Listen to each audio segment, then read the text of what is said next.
Kate Lange, junior libero, Julie Rainey. We'll start off with some general comments from Coach Booz about today's match. And then we will open it up to questions for Coach and the players. Go ahead, Coach. Well, first of all, I want to congratulate Concordia St. Paul. They're a 6-time defending national champion for a reason. Kudos to them for playing at the level they played at tonight. I told my team after the match, I was very proud of how we competed and how we played. I just think tonight we got outplayed by a team who played better. Concordia only made 9 hitting errors on the night. You look at the stats and it's just a couple things that really stick out that we just didn't quite meet the level that they were playing. It just felt like they came in tonight determined, or this weekend after watching them yesterday even too, determined to get back. And it was going to take a really special effort tonight for us to be able to defeat them, and we just fell a little bit short. We didn't quite serve and serve receive as well as I would have liked.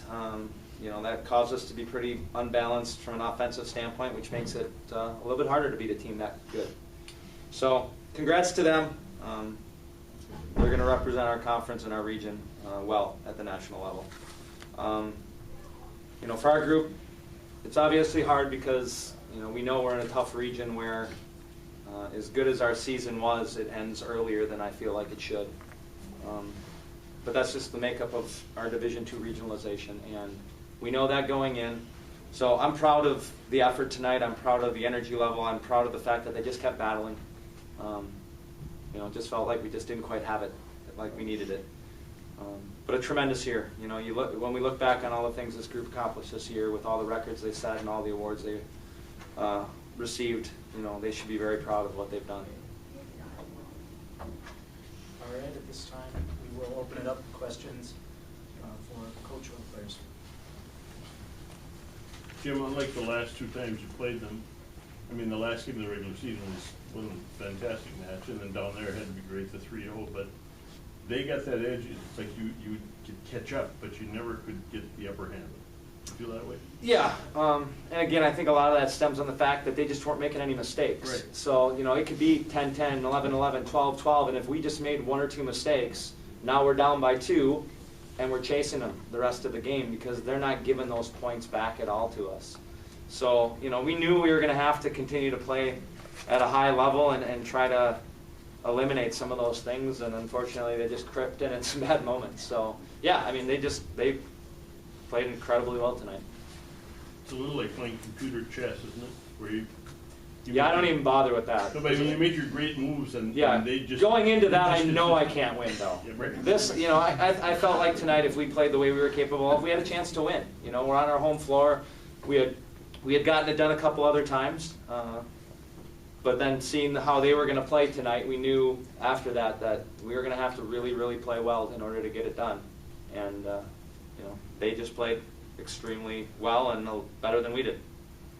Looked like their block kind of frustrated some of your hitters. Yeah, and I don't know, from the angle that we're at, it's hard to tell. I don't know if we were just setting the ball a little bit tighter than we normally would like to, or if our hitters were just not creating the angles they're capable of, or if they just made some really good decisions on blocking and jumping into some shots. It's probably a combination of all 3. And again, to me, that's the other stat that sticks out. The 12 blocks and then only 9 attack errors for them. I think that's really the difference in the match.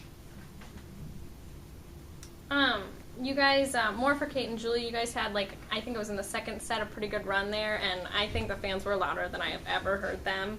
Just, regardless of a win or a loss, how was that playing in front of that crowd for this game? It was awesome. Last game, but we have the best supporters out there. I couldn't be happier. Yeah, it was fun to be in front of that crowd. Right away it helped. Just right when we were getting our name announced, just felt like home. And I just think it was awesome to play in front of that and to feel the support. Even when people were running into the gym after the game, there was a lot of people staying after and cheering. So it's nice. Coach, question I kind of thought of during the game, a couple, kind of calls on the side that maybe didn't go your way, whether or not officials were right or it's felt like they're not going your way. How do you use a moment like that to focus your team, especially in a game like this? You know, one of the things I talked to the girls right away at the beginning of the year, their job is to play the game. They're not to worry about the officiating and get wrapped up in whether the call was right or wrong or in or out. You know, they can only control what they can control. So if anyone's going to discuss, you know, a judgment call or, you know, a call we disagree with, it's going to be on me. Ultimately, it doesn't affect the flow of the match. You know, it always feels like calls go against you when you're struggling to climb back. So, you know, I thought the officials did fine tonight. They were not the reason the match was decided the way it was. You know, and our girls have been the benefactors of some calls that probably shouldn't have gone our way, and then have had calls that haven't gone our way. So that's just part of the game. That's part of sports, and you know, you just got to keep playing and fighting and see if you can get back into the match on your own. Kate, you're down like 10-5, and then all of a sudden you came back, you know, at 10-5 it ended up 11-11, and then 12-12. Did you think when you caught up that it was actually there in your grasp for that? Oh, that for sure. last game? Yeah, just to see our team battle like that was awesome. If we wouldn't have dug ourselves that hole right away, it probably would have been a little nicer. But yeah, just proud of everyone for really not just giving up there. We could have easily done that and just fighting back into the game as best we could. Kate, your fellow senior Elizabeth Vanessa, she had her first kill of her career tonight, at least for you and me. Just talk a little bit about her, because she doesn't quite get the headlines that you do, and her role in the team. Duluth is a great player, great leader. It was kind of funny because before the game she was saying how she wanted to get a kill tonight, so it worked out well for her. But yeah, she's just a great leader, great player, and I'm happy to be a senior with her. And that's where I thought, where did kind of feel like, hey, maybe this is going to be your night during when she got her kill, and right before that, you got the kill on the dig that went errant. You know, did you start thinking, hey, maybe this is going to be our night after that? I kind of felt that way the whole time, I guess. They're right in there until the game was actually over. I knew that if we had already dug ourselves out of that hole, that as long as we kept playing that way, good things would have happened for us. And those two plays just kind of made it better, I guess. But this is a great team. Like Jim said, we have nothing to hang our heads about. We still accomplished a lot this year.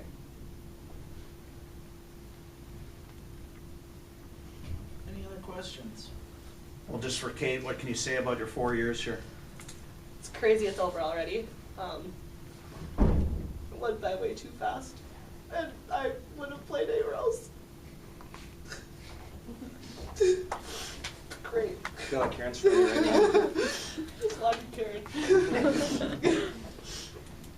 You know, let's be honest, Kate's probably one of the best Division II volleyball players that's been around in some time, and you know, it would have been great for her to have that experience at that, you know, next level. It wasn't to be, but that doesn't diminish what she's been able to accomplish. And you know, just looking at her numbers from tonight, I mean, just the superhuman effort she's put forth, how much better she's gotten throughout her career. Couldn't be any prouder of, you know, the 4 years she's provided, and it's really sad to know that, you know, from here on out we're going to have to do this without her. And so, you know, it's one of the things I talked to the returners about, is now we all got to pick up that piece of slack that we're going to be losing with the two that are graduating, and that'll be a challenge because certainly she's carried us on her shoulder. Julie, you've been here 4 years with Kate. Yeah. Yeah, I was the one other freshman that came in with Kate, so we actually came in together. And after every game, her mom comes up to me and Kate and is like, "You guys can take over the world." And it's just awesome because I've been with Kate, and she's just a solid rock. And sometimes, like, we both have off matches, but we look at each other and we're just like, we're fine. Like, we're fine. And it's nice because we both are confident in what we do, and we both feed off each other. So if she gets a sweet kill, I'm going to get a sweet dig. Or if I get a sweet dig, she's going to put the ball away. And it's always been that way for the 3 years that we've been able to play together. And it's been awesome. And it's going to be hard next year to replace her. It is. Anything else? All right, thank you, Coach. Thank you. Kate, thank you.